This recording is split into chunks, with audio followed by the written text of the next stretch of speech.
रामाय रामभद्राय रामचंद्राय वेदसे रघुनाथाय नाथाय सीताय पतये नमः.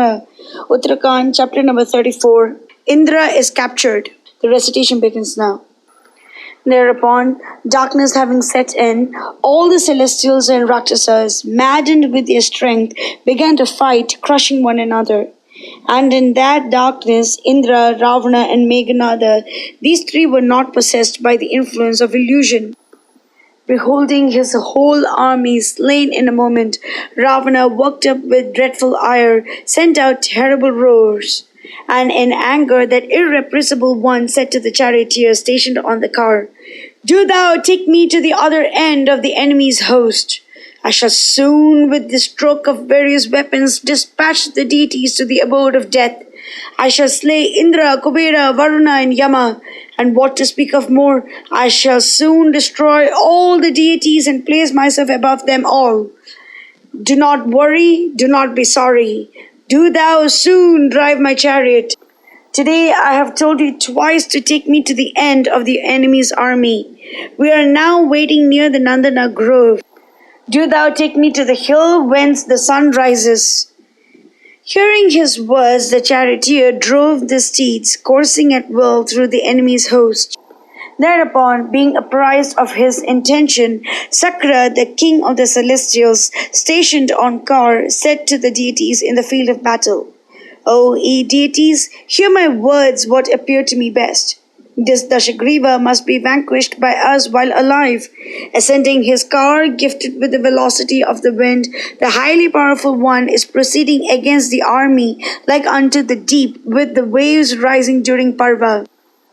It is not possible to slay him now, for he shall not meet with death in consequence of the boon. So let us make him captive, and we should all exert to that end. Bali being held captive, I am enjoying the three worlds, and I think proper to obstruct the course of this vicious-souled one." Having said this and left aside Ravana, Sakra went to the other side, O king, and fought, terrifying the Rakshasas in the conflict. Dashagriva, incapable of being thwarted, entered by the northern route and the performer of 100 sacrifices by the southern. Thereupon, having entered into the army up to 100 leagues, the lord of Rakshasas overpowered the celestial host with a downpour of shafts.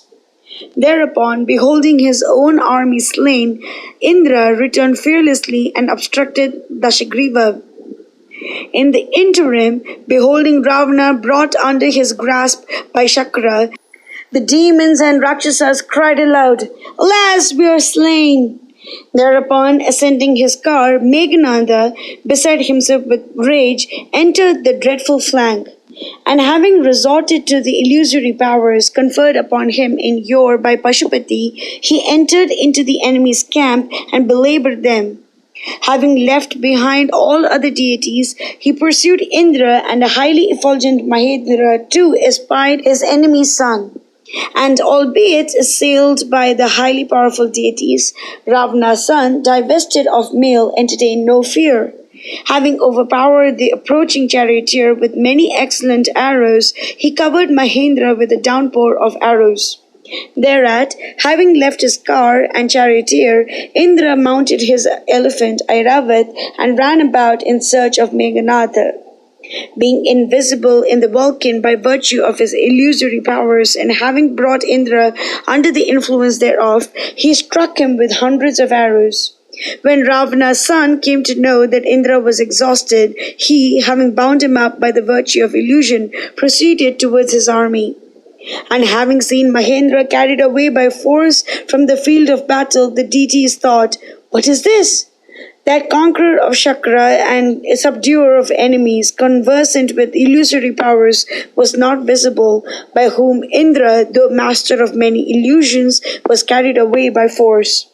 In the meantime, the celestials, all enraged, covered Ravana with a downpour of arrows and belabored him. And being worn out in the encounter with the Adityas and Vasus, he was not capable of fighting any more.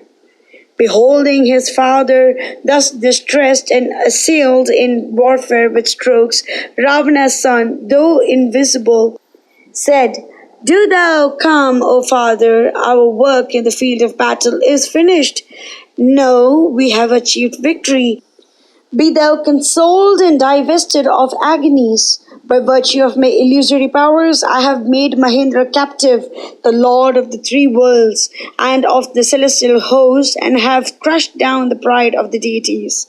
Having subdued thy enemy by virtue of thy prowess, do thou enjoy the three worlds at thy pleasure. What is the use of laboring again? And useless it is to fight again. Hearing the words of Ravana's son, the deities retired from the battlefield and went away without Sakra. And hearing the sweet words of his son, the lord of the night rangers, the enemy of the celestials, having great prowess and widespread fame, desisted from fighting and affectionately said to his son, Thou hast enhanced the glory of our race, displaying thy prowess like a highly powerful man.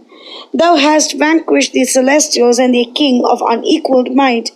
Do thou set out hence for the city, taking Indra on thy chariot and surrounded by soldiers. I shall soon, delighted, follow thee with my counselors. Thereupon, having returned home with his army and chariots and taking the king of celestials, the powerful son of Ravana dismissed the victorious warriors. Mangalam Kushlendraya Mahaniya Gunaptiye Chakravarti Dhanurjaya Sarvabhaumaya Mangalam.